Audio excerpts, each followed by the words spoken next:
नमस्कार सर्वांना. श्री स्वामी समर्थ. तर बघा, चैत्र नवरात्री येत आहे. आपल्या सर्वांना शारदीय नवरात्री माहीत असते की त्या दिवसात दांडिया वगैरे असतात, आपण देवीला जातो, बऱ्याच ठिकाणी देवीची स्थापना केलेली असते. त्यामुळे सर्व लहानांपासून मोठ्यांपर्यंत शारदीय नवरात्री माहिती असते. त्या दिवशी प्रत्येकाच्या म्हणजे महाराष्ट्रामध्ये तर प्रत्येकाच्या घरामध्ये घटस्थापना असते. पण दुसरे पण नवरात्र असतात, काही नवरात्र गुप्त नवरात्र असतात आणि चैत्र नवरात्र एक असतं. ते चैत्र नवरात्र 19 मार्चपासून सुरू होत आहे. ते 27 मार्चला शेवटचा दिवस आहे. म्हणजे गुढीपाडव्याला सुरू होत असून रामनवमीपर्यंत चैत्र नवरात्री आहे. पाडव्यापासून आपल्या नवीन वर्षाला सुरुवात होते आणि नवीन वर्षाच्या पहिल्या दिवसापासूनच चैत्र नवरात्रीला सुरुवात होते. आता पाडव्याच्या दिवशी म्हणजे चैत्र नवरात्रीच्या पहिल्या दिवशी बरेच जण उपवास करतात आणि शेवटच्या दिवशी पण करतात. म्हणजे पहिल्या दिवशी केलेला दुसऱ्या दिवशी सोडतात आणि शेवटच्या दिवशी पण करतात आणि तो दुसऱ्या दिवशी सोडतात. त्याला उठता बसता उपवास म्हणतात.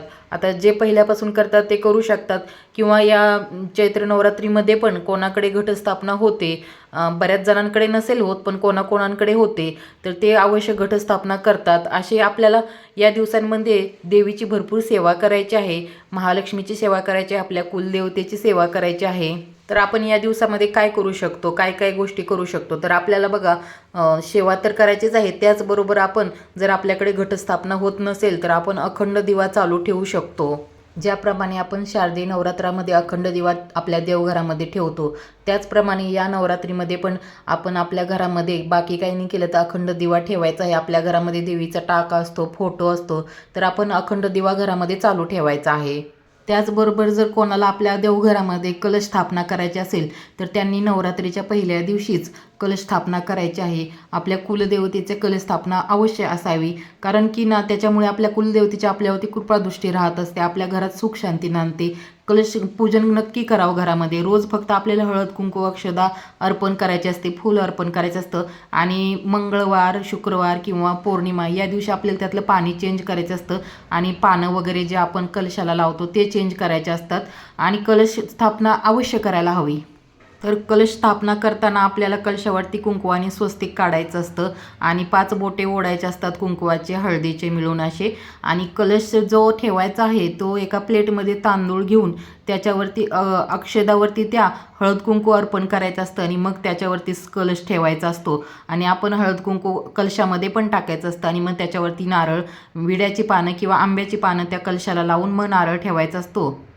आणि आपण हा कलश आपल्या देवघरामध्ये कायम ठेवायचा असतो. इतर पूजा जेव्हा मांडतो आपण तेव्हा जो कलश मांडतो तो वेगळा कलश, तो तेवढ्यापुरता आपल्याला मांडायचा असतो नारळ वगैरे ठेवून. पण हा जो देवघरातला कुलदेवतेचा कलश असतो तो आपल्याला कायम ठेवायचा असतो. जर त्याच्यावरचा जर नारळ खराब झाला किंवा जर नारळ उगवला तर उगवलेला नारळ आपण कुठेही बाहेर लावू शकतो, शेतामध्ये किंवा घराच्या अंगणामध्ये किंवा एखाद्या मंदिरामध्ये. आणि जर खराब झाला तर तो बदलायचा आहे आपल्याला आणि मंगळवारी, शुक्रवारी किंवा पौर्णिमेच्या दिवशी आपल्याला दुसराच कलश स्थापना करायची आहे.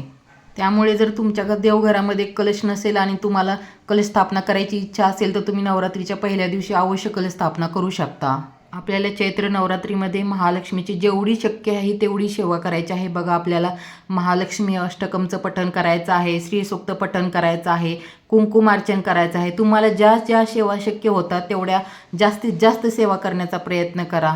बघा, या दिवसामध्ये तुम्ही 16 वेळेस लक्ष्मी गायत्री मंत्राचं पठण करू शकता. अगदी थोड्या वेळात होतं ते. शारदीय नवरात्राप्रमाणेच आपल्याला चैत्र नवरात्रामध्ये पण आई भगवतीची सेवा करायची आहे, महालक्ष्मीची सेवा करायची आहे, आपल्या कुलदेवतेची सेवा करायची आहे. त्यामुळे माता लक्ष्मी आपल्या घरात कायम नांदत राहील आणि कुलदेवतेची आपल्यावरती कायम कृपादृष्टी राहील. या नवरात्रीच्या काळामध्ये जर तुम्हाला कोणी महिला सुवासिनी भेटली तर तिला घरी बोलवा, तिला जेवण घाला, तिची ओटी भरा खणा नारळांनी. आणि बघा, जेव्हा आपण एखाद्या महिलेला घरी जेवण घालतो तेव्हा ती म्हणजे प्रत्यक्ष लक्ष्मी जेवत असते. या रूपात आपण तिला जेवण घालत असतो आणि याच्यामुळे आपल्यावरती लक्ष्मीची कृपादृष्टी राहत असते. शारदीय नवरात्रामध्ये आपण कन्यापूजन करतो, त्याचप्रमाणे या नवरात्रामध्ये जर तुम्हाला कोणी छोट्या मुली भेटल्या, छोट्या म्हणजे 11 वर्षापर्यंतची मुली कोणी भेटल्या, एक जरी भेटली तरी चालेल, तिला तुम्ही घरी बोलवून तिचे पाय वगैरे स्वच्छ करून पूजा करा. तिला काहीतरी गोड खायला द्या, म्हणजे खीर देऊ शकता किंवा खीर जरी नाही तुम्ही दिली तर दूध साखर मिक्स करून देऊ शकता. आणि काहीतरी छोटंसं गिफ्ट द्या ज्याच्यामुळे ती खुश होईल आणि तिचा आशीर्वाद घ्या.